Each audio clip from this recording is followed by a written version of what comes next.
All right, good morning. Thank you for joining us at the Billie Jean King National Tennis Center.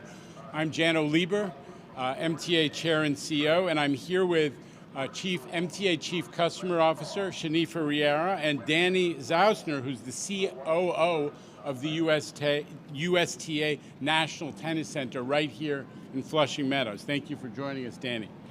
It's no secret what brought us to Flushing today. The US Open is back in action, back in Queens. Fan Week has returned for the first time in a couple years. And the best way to get here and to enjoy the fun is mass transit.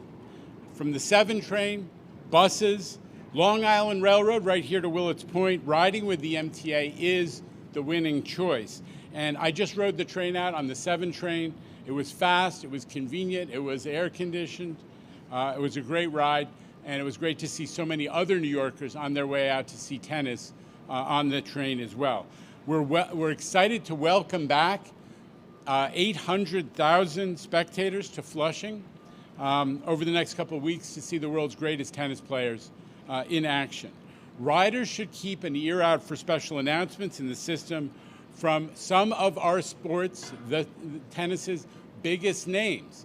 Ever hear of 37-time Grand Slam champion Billie Jean King, also the slayer of Bobby Riggs? Many of us from that era remember Billie Jean's accomplishment in that amazing match. Billie Jean's going to be doing an announcement on the subways. Former U.S. #1 James Blake will be doing an announcement on the subways. Native New Yorker and doubles Grand Slam champion Patrick McEnroe, right here in Queens. Patrick McEnroe will be doing a subway announcement. Kim Clijsters, we all remember Kim, 3-time Grand Slam champion, former 3-time U.S. Open champion Kim Clijsters, former world #1, and beloved former world #1 Andy Roddick, 2003 U.S. Open champion, will be doing announcements on the subway as well. Their messages to customers are going to play throughout the duration of the U.S. Open, on the railroad, on the subways. We want to make sure everybody's aware of this amazing event, but also getting the benefit of hearing from some of our great tennis stars as they ride around. So thank you to everybody who's made this initiative possible. And let me turn it over now to our Acting Chief Customer Officer, Shanifa Riera. Thank you, Jano. All New Yorkers know the most fastest, convenient way to get to the U.S. Open is by using the MTA. The 7 train right here, the Willets Point station, is just a stone throw away on Roosevelt Avenue near 126th Street. The Q48 also, just right in front of our neighboring City Fields, is a stone throw away. Our Access-A-Ride paratransit service has a designated stop also at City Field, a stone throw away. New York Long Island Railroad riders have a direct service to Willets Point via the Port Washington branch in just 19 minutes from Penn Station. Fans coming from other parts of Long Island can transfer at Woodside, which is just 5 minutes away. Now tell me that isn't convenient.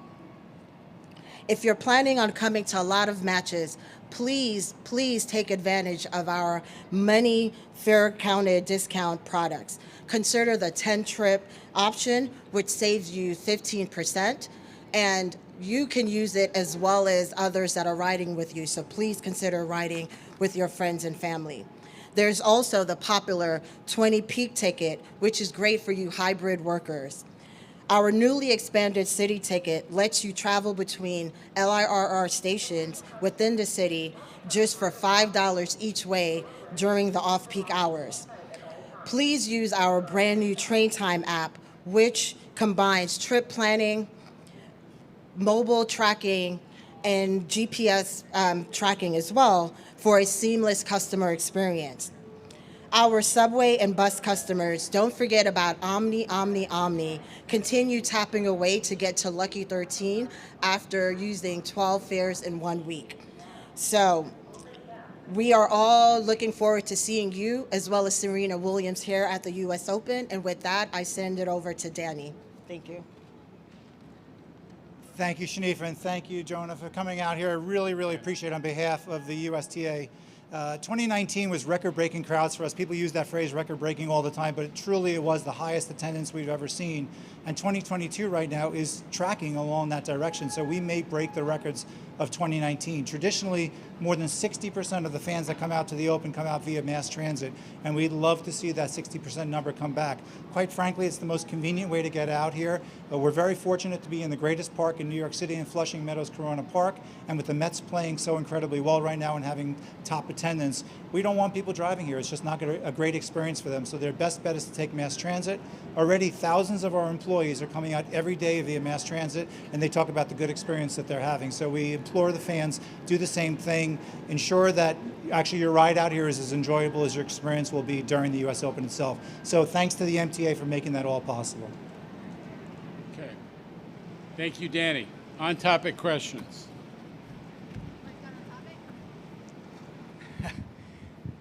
Just in terms of number of trains, are there any extra trains that will be coming through to accommodate we historically have run special trains that run express from Manhattan out to this area, Flushing Meadows, Corona Park, Willets Point, for the night matches when there tends to be a crush of people. During the daytime, the flow is a little more normal, so we run our normal service, but it's great, super fast. I was out here in like 20, 25 minutes, so good stuff. And he said about how it's tracking similar to 2019. Is the plans for number of trains and everything similar to 2019? Listen, the number 7 line is one of the best lines in terms of volume, frequency, and reliability. That's because we put modern signals, train signals, on this line, and now we can run trains really close together safely, much higher volume. It went from being, I think, 65% on-time performance to like 93, 94% on-time performance. This is a great line, and it gets people there really fast because service is so frequent. One more question about the announcements. Yeah. And I don't know if that's sure. who can answer that, but just kind of give us an idea of like what they'd be saying, what people can expect to hear. I think that it's going to be talking the usual announcements that people will be talking about.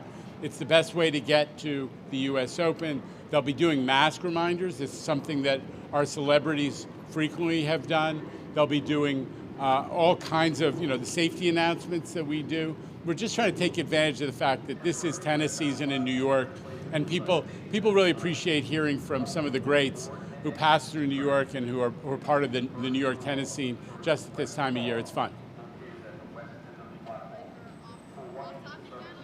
Off topic. Hi.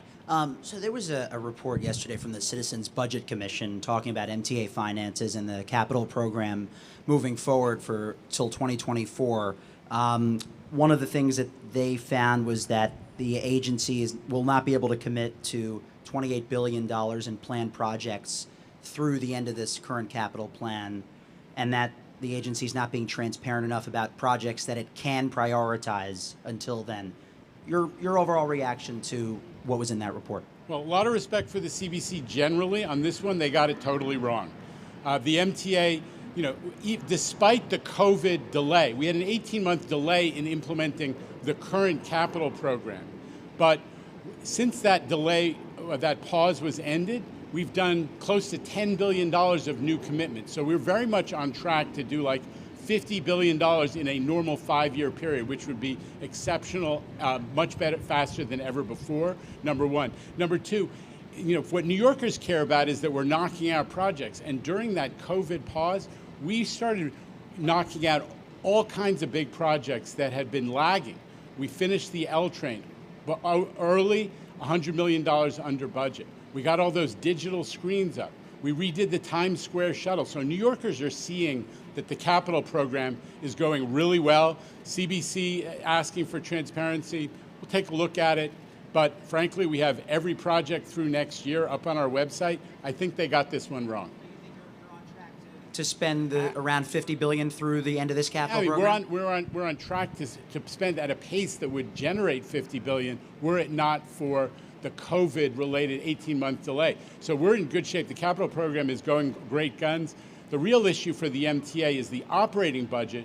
Due to the reduction in ridership and with it revenue during COVID, We have financial challenges. We've talked about those very clearly. It's time for Albany to think about a new funding model for the MTA. And how much do you need congestion pricing for the capital program or for operating? The congestion pricing has always, remember, congestion pricing is a process. In 2019, the legislature said we're going to do this and we're going to use it to fund the capital program.